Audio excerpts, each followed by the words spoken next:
গত ২৪ ঘন্টায় সিলেটে হামের লক্ষণ নিয়ে ৩ শিশুর মৃত্যু হয়েছে। এছাড়া রাজশাহীতে একজন ও কক্সবাজারের রামুতে আরও একজনের মৃত্যু হয়েছে। দর্শক, এই মুহূর্তে রাজধানীর ডিএনসিসি ডেডিকেটেড হাসপাতালে রয়েছেন সিনিয়র রিপোর্টার সৈকত সাদিক। সরাসরি যুক্ত হচ্ছি তার সঙ্গে। সৈকত, ডিএনসিসি ডেডিকেটেড হাসপাতালে হাম ও এর উপসর্গ নিয়ে ভর্তি হওয়া শিশুদের বিষয়ে কি তথ্য আছে আপনার কাছে? বাংলাদেশে যে হামের উপদ্রব বা হামের প্রকোপ বেড়েছে সেটা বলা চলে নিঃসন্দেহে, এবং দিন দিন এই হামের রোগীর সংখ্যা বাড়ছে। রাজধানীর সব হাসপাতালে, বিশেষ করে এই ডিএনসিসি যেটা হামের জন্য ডেডিকেটেড যে হাসপাতাল, এই হাসপাতালে আমরা সকাল থেকে অবস্থান করছি এবং এখানকার বিভিন্ন ওয়ার্ডে আমরা গিয়েছি এবং রোগীদের সাথে, রোগীর স্বজনদের সাথে যারা এসেছেন তাদের সাথে কথা বলেছি।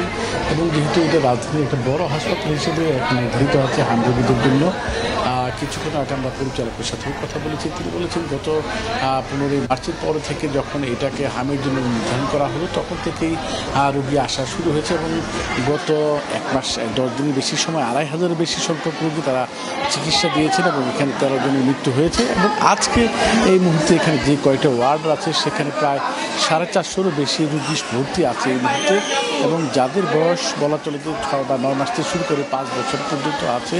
এবং শুধু ঢাকার রোগী না, এখানে ঢাকার বাইরে গাজীপুর, কেরানীগঞ্জ, নারায়ণগঞ্জ এবং কুমিল্লা সহ বেশ কিছু এলাকার রোগী বেশি রয়েছে। এর বাইরে সারা বাংলাদেশের বিভিন্ন জেলা থেকে এখানে রোগীরা আসছেন এবং তারা বলছেন যে তাদের যেই হামের যে উপসর্গগুলো থাকে, যে আগে জ্বর, পাতলা পায়খানা, কাশি, নিউমোনিয়া সহ পরে যখন শরীরে র্যাশ উঠে এবং ঢাকার বিভিন্ন হাসপাতাল ঘোরার পরেই কিন্তু তারা বাধ্য হয়ে এই হাসপাতালে ছুটে আসেন এবং অনেক হাসপাতালে তারা ভর্তি হতে পারছেন, এরকম কথাও রোগীর স্বজনরা জানিয়েছেন। এবং এখানে 3 দিন, 4 দিন কিংবা 5 দিন বা কেউ 1 সপ্তাহ ধরেই কিন্তু এখানে চিকিৎসা নেওয়ার পরেই অনেকে এখান থেকে বাড়ি ফিরছেন।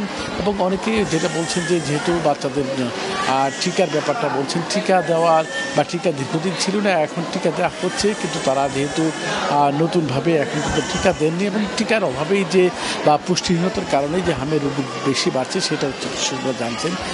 তবে সব মিলিয়ে নাদিরা বলা চলে যে এখানে রোগীর চাপ বাড়ছে, এটা হাসপাতাল যে কর্তৃপক্ষ বা হাসপাতাল পরিচালক সেটা জানিয়েছেন এবং তারা যথাসাধ্য চেষ্টা করে যাচ্ছেন যাতে রোগীদের যথাযথ চিকিৎসা দেওয়ার মাধ্যমে তারা যাতে তাদের চিকিৎসা দেন এবং তারা যাতে বাড়ি ফিরতে পারেন সেইভাবে তারা বলেছেন।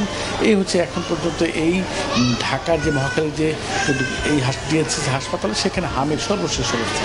সৈকত, আপনাকে ধন্যবাদ।